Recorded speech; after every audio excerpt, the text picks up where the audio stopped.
daw ang vulcanizing shop apil ang usa ka balay sa Purok Sibuyas sa Barangay Gredo, Panabo City atbang sa Panabo Bus Terminal. Dali nga miresponde ang mga personahe sa buhatan sa Bureau of Fire Protection adlawng Martes, Setyembre 16, 2025. Alas 10:45 sa buntag kung diin nakadawat og tawag ang BFP Panabo nga gikan sa concerned citizens sa nahitabong sunog.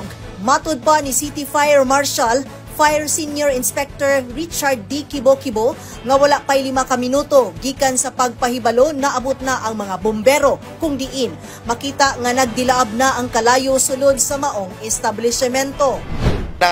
Declared siya og under control by 11:42 and then around 1:16 nagkuan mo taog far out sa ato ang sunog. Sir, unsa may hinungdan sa sunog, sir? As of now, ma'am, nag-imbestiga pa nga to ang mga investigator sa kosa sunog sa kaning reported na sunog karon. Usa ka empleyado sa maong shop ang usa sa unang nakakita sa sunog. Matud pa sa iyang testimonya, iyang nakita nga dunay siga nga nagikan sa usa ka kwarto sa likod sa shop. Unsa oras ang nagsugod, sir? Mga alas 10 siguro to dam. Alas 10:15 o 20. Anak ito nga nagsugod og grabe lang kalayo sila. Kusugi kay dam. Nga akong katong tindira diya sa murag na stroke kay di nakatingog. Kay na-shock siya. Diya gid sa unang sunog dam kanang ilaha da ma'am. Man diya man ko ginina ma'am nagtanaw ko TV man diya man ang TV sa ibabaw. Man kalitrag sigar yung ilaha. Man di man ako mapalong kalayo kay na may harang. Dito pa nagsukod og sunog. Sir, inyong silingan? Oh, silingan ra diya sa pikas. Pero nasuka na ba unsay dahil kuan sa? Wala po ko balo po dam unsay dahilan ng sunog. Wala ginapalong dam kay namang guni harang dam kay di na ko mabubog tubig ko lang mga yani fire extinguisher mao nang di gyud ako maigo ang sunog kay na may harang mao nang dagan-dagan ko dito padulong sa ilaha kay para mapatay ang kalayo sa sulod man dili gyud matabang dam kusog na jud kayo siya ning naog ng kalayo diri padulong sa muang tindahan na apil kay mong mga kuan dam mga gamit no mga sounds mga water dispenser mga rep tanan gyud ang mga gamit dam nasunog apil pang cellphone.